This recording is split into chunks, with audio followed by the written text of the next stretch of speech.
It is my pleasure to be here in Shindu to participate in the SCO Defence Ministers meeting. At the outset, I would like to thank our hosts for their warm hospitality. I would also like to congratulate Belarus for joining the SCO family as a new member. Excellency, the world we live in is undergoing a drastic transformation. Globalization, which once brought us closer together, has been losing momentum. The weakening of the multilateral systems has made it harder to address urgent challenges, from maintaining peace and security to rebuilding economies after the pandemic. At the same time, competition between major powers is intensifying, with trade and technology being increasingly used as tools in geopolitical rivalries. Excellency, India believes that the reformed multilateralism can help build cooperation to prevent conflict between countries by creating mechanisms for dialogue and collaboration. No country, however, large and powerful, can manage alone. In fact, the very idea of the global order, or indeed of multilateralism, is the assumption that nations have to work with each other for their mutual and the collective benefit. This is also reflective of our age-old Sanskrit saying, Sarva Jana Sukhino Bhavantu, which implies peace and prosperity to all. Excellency, it is in the context of the current uncertain geopolitical scenarios that the role of SCO becomes very important today. SCO member countries contribute around 30% of the global GDP, while about 40% of the world's population reside in them. We therefore have a collective stake to create a safe, secure and stable region that can contribute towards progress and improvement of our people's lives. Excellency, I believe that the biggest challenges that we are facing in our region are related to peace, security and trust deficit. And the root cause of these problems is increasing radicalization, extremism and terrorism. Excellency, peace and prosperity cannot coexist with terrorism and the proliferation of weapons of the mass destruction in the hands of the non-state actors and the terror groups. Dealing with these challenges require decisive action, and we must unite in our fight against these evils for our collective safety and security. It is imperative that those who sponsor, nurture and utilize terrorism for their narrow and selfish ends must bear the consequences. Some countries use cross-border terrorism as an instrument of policy and provide shelter to terrorists. There should be no place for such double standards. SCO should not hesitate to criticize such nations. India's zero tolerance for terrorism is manifest today through its actions. This includes our right to defend ourselves against terrorism. And we have shown that epicenters of terrorism are no longer safe, and we will not hesitate to target them. We should also take proactive steps to prevent the spread of the radicalization among our youth. The RADS mechanism of SCO has played a significant role in this regard.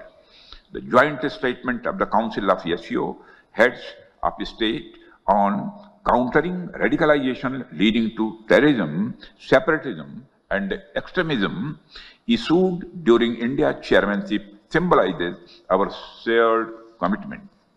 Excellency, we should seek to counter the technology used by terrorists, including drones, for cross-border smuggling of weapons and drugs. In our interconnected world, traditional borders are no longer the sole barriers against threats, and instead we face an intricate web of challenges that range from translational terrorism and cyber attacks to hybrid warfare. These threats do not respect national boundaries, and they demand a unified response rooted in transparency, mutual trust, and collaboration. India reaffirms its resolve to fight terrorism in all its forms and manifestations.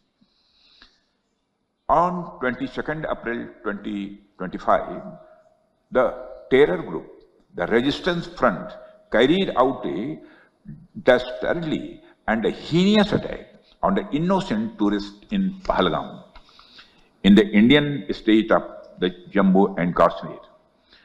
26 innocent civilians, including a Nepali national, were killed. Victims were shot after they were profiled based on the religious identity. The Resistance Front, which is a proxy of UN-designated terror group Lashkar-e-Toiba, claimed responsibility for the attack. The pattern of the Pahalgam terror attack matches with LET's previous terror attacks in India. In exercising its right to defend against terrorism and preempt as well as deter further cross-border terrorist attacks, India on 7th May 2025 successfully launched Operation Shindu to dismantle cross-border terrorist infrastructure. We reiterate the need to hold the perpetrators, organizers, financiers, and sponsors of reprehensible acts of terrorism, including cross-border terrorism, accountable and bring them to justice. Any acts of terrorism are criminal and unjustifiable, regardless of their motivation, whenever, wherever, and by whomsoever committed. SCO members must condemn this evil unequivocally. Excellency, India is committed to increasing its connectivity with the Central Asia. Better connectivity not only enhances mutual trade but also fosters mutual trust. However, in these efforts, it is essential to uphold the basic principles of the SCO Charter, particularly respecting the sovereignty and the traditional integrity of member states. India has been consistent and steadfast in its policy in support of peace, security, and stability in Afghanistan. Our immediate priorities in Afghanistan include providing humanitarian assistance to Afghan people and contributing to Afghanistan's overall developmental needs.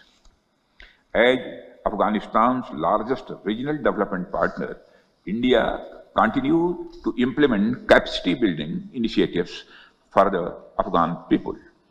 Excellencies, the COVID-19 pandemic has laid bare the fact that the pandemics recognize no boundaries and that no one is safe till everyone is safe. This is a warning sign of how non-traditional security challenges like pandemics, climate change, food and water security, and associated societal disruption can impact our people's lives. These emerging challenges cannot be addressed without responsible policies and cooperation among nations. India's initiative on Coalition for Disaster-Resilient Infrastructure aims not only at promotion of disaster-resilient infrastructure, but also infrastructure risk management, standards, financing and recovery, etc. It is also an example of how countries are coming together to create and share capabilities to deal with the humanitarian assistance and the disaster relief. We have affirmed this intent through our policy through the acronym SAGAR, which implies security and growth for all in the region, and India's expanded vision Mahasagar, meaning mutual and holistic advancement for security and growth across regions. Security and stability are most essential components to create a conducive environment for growth and economic development of the region. India has sought to build consensus on dealing with global challenges on the basis of motto One Earth, One Family, One Future, which is founded on our civilizational ethos of Vasudhaiva Kutumbakam. The world is one family. Mutual understanding and mutual benefit must be our guiding principles. Excellency, India supports greater cooperation and mutual trust among SCO members. We should collectively aspire to fulfill the aspirations and expectations of our people as well as tackle today's challenges. We must all be in lockstep in our endeavor in strengthening stability and security in our neighborhood. Excellency, I am optimistic that the today's discussions would help us to deepen the understanding of our shared security challenges and explore new areas for future cooperation in the defense and the security field. Thank you very much, Excellency.